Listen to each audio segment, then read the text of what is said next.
An urgent effort is underway to save an orca calf off northern Vancouver Island. Its mother became breached yesterday and drowned despite an effort to save her. Stephanie Mercier shows us how the community is now trying to help her orphan. An orca calf swimming for survival off northern Vancouver Island.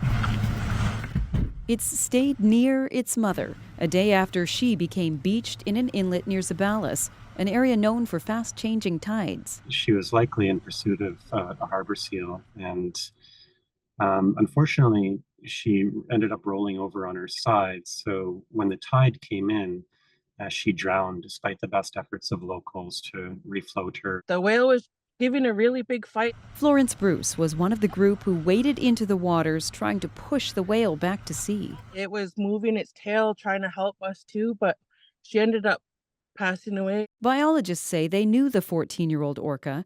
The Department of Fisheries and Oceans is now investigating her death and trying to save the life of her calf, just under 2 years old, left orphaned. Fortunately, it's making a lot of loud calls, and if it can swim out on its own at high tide, or if it needs us to help it out, once it's out into open water, it can continue to call.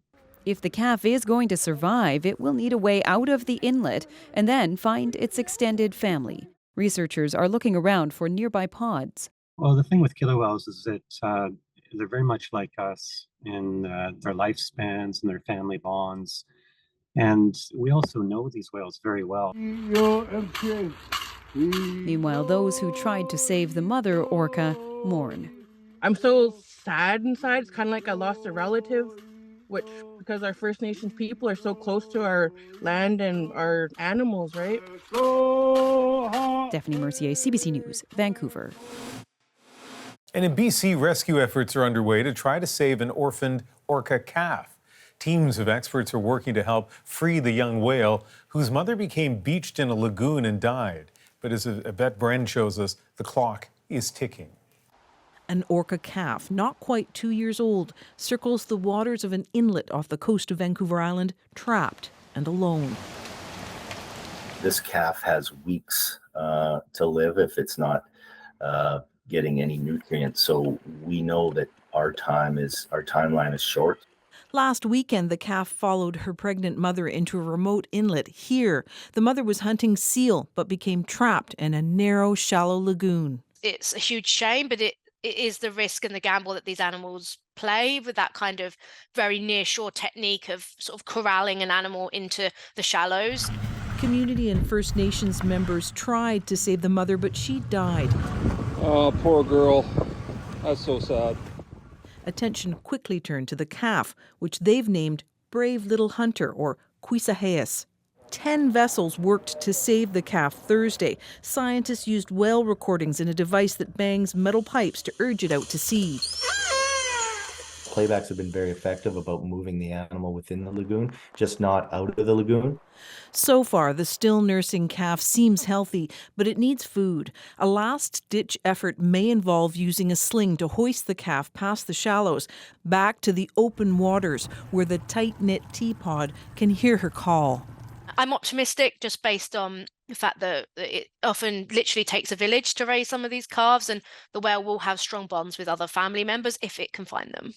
Locals say they've seen the calf eating birds, so Brave Little Hunter, hopefully, still has a chance. Yvette Bren, CBC News, Vancouver.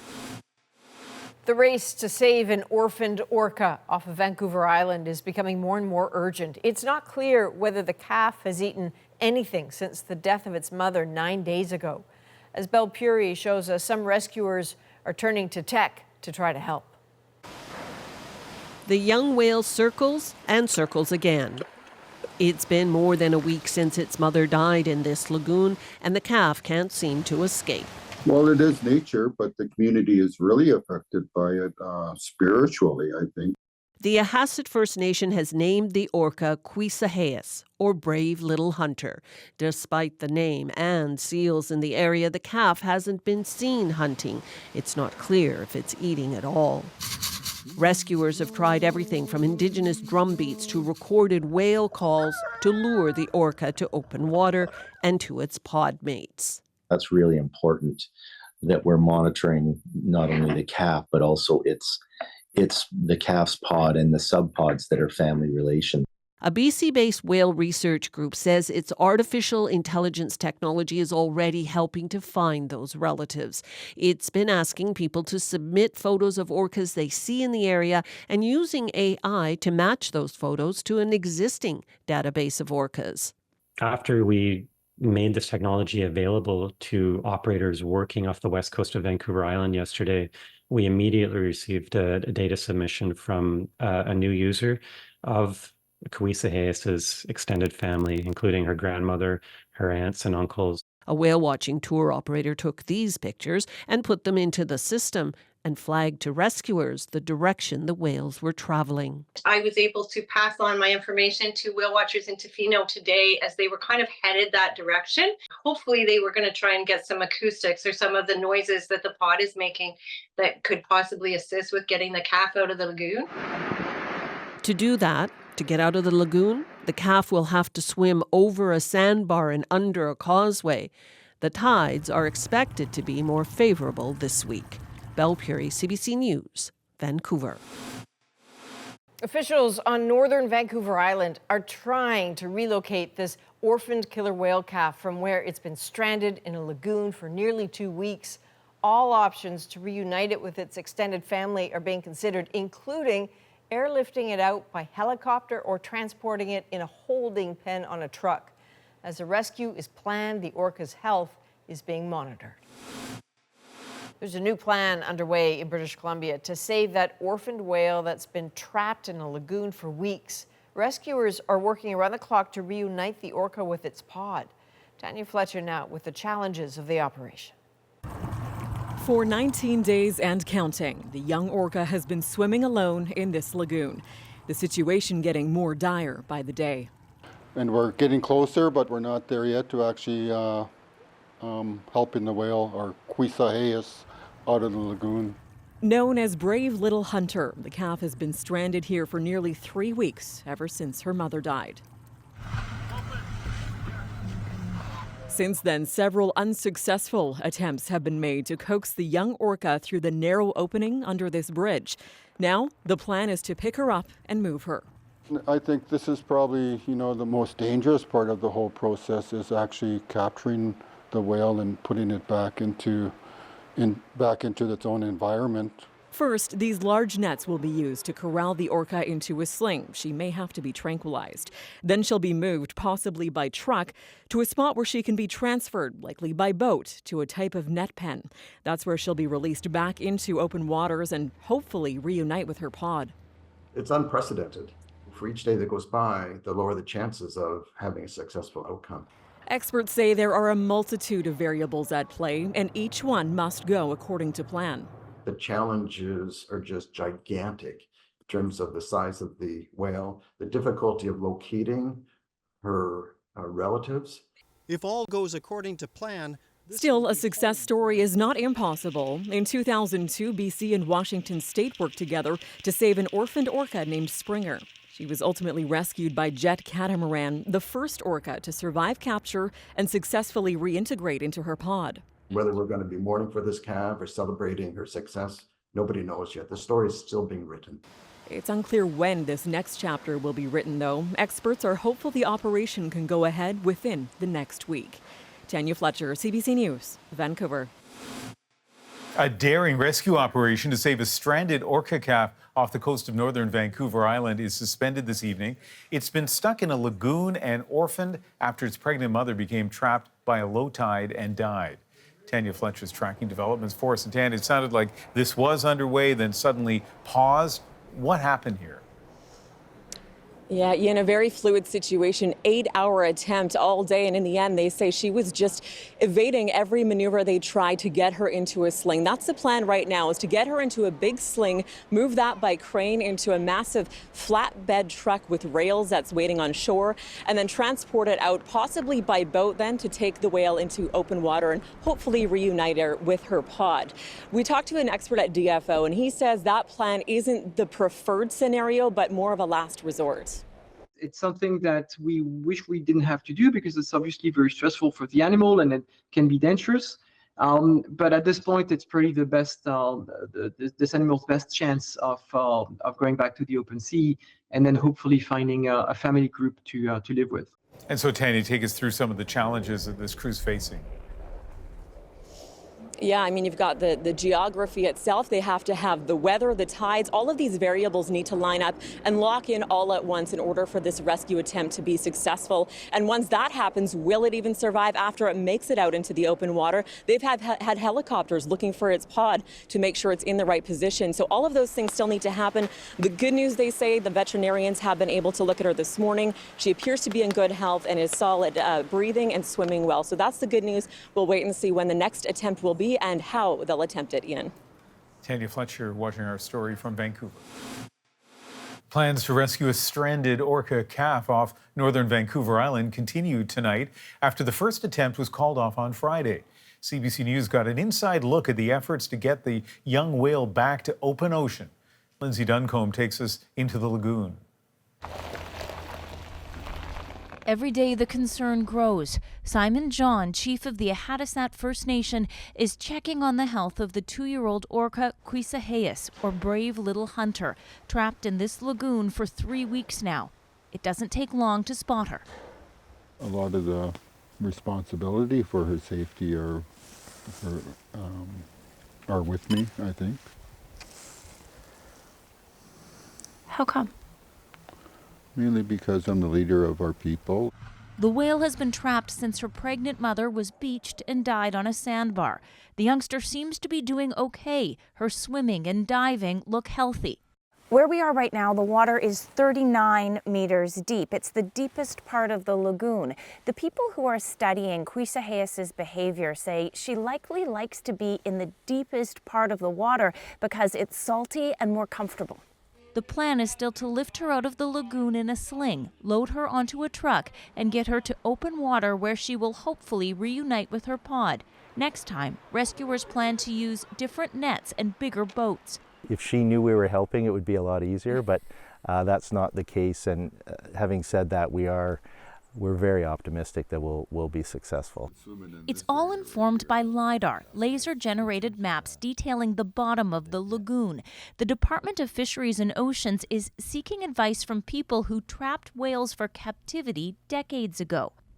In nearby Zabelos, population about 100, people are cheering for the whale. If she was to make it out, that would be a big yahoo. And I think that there would be a lot of happy people. Lindsay, what was it like out on that boat today?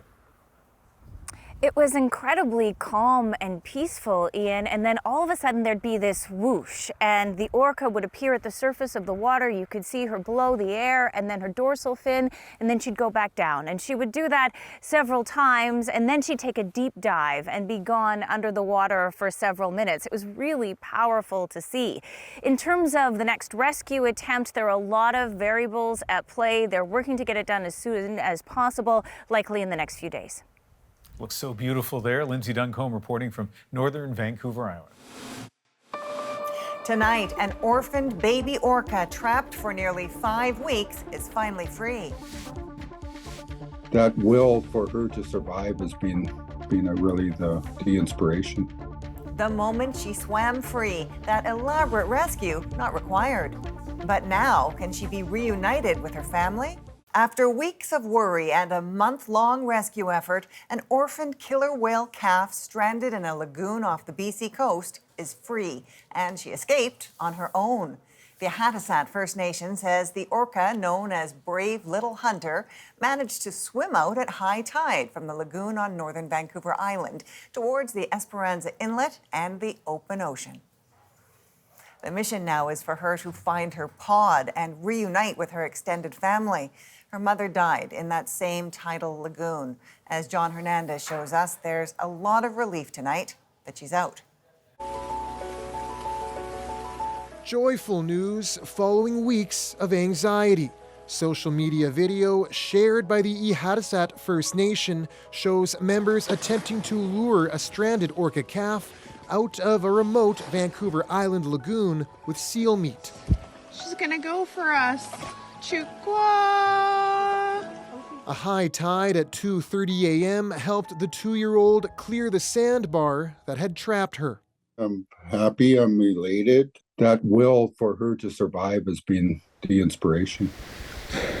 The 2-year-old orca, nicknamed Kwi-Saḥiʔis, or Brave Little Hunter, entered the lagoon with her pregnant mother just over a month ago. Then suddenly the pair were trapped by a low tide. Oh, poor girl. That's so sad. Her mother beached and died. The community gathered and tried to save her and wasn't successful, so we've tried to maintain the relationship or the connection to Kwi-Saḥiʔis since then. Concern grew for the 2-year-old calf, stressed and grieving, who had been relying on her mother for food.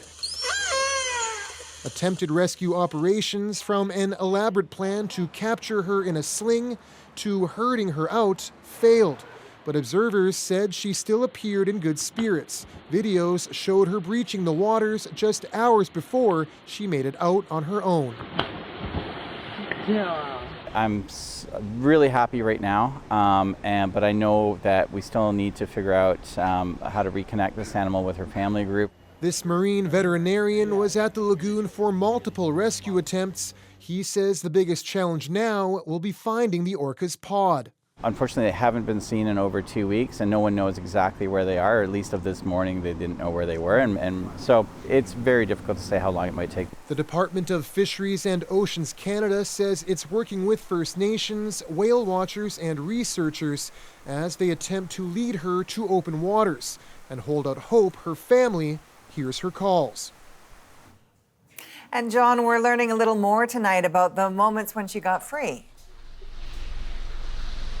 Yeah, officials really painted a picture of it for us, saying she took right off, was very energetic and vocal as she made it into that deep water. They didn't tag her because she had already been through a lot, so right now tracking her isn't an option.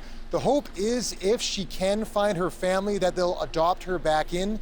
Another scenario is that a different but related pod could also adopt her. So for now, it's looking like a happy ending.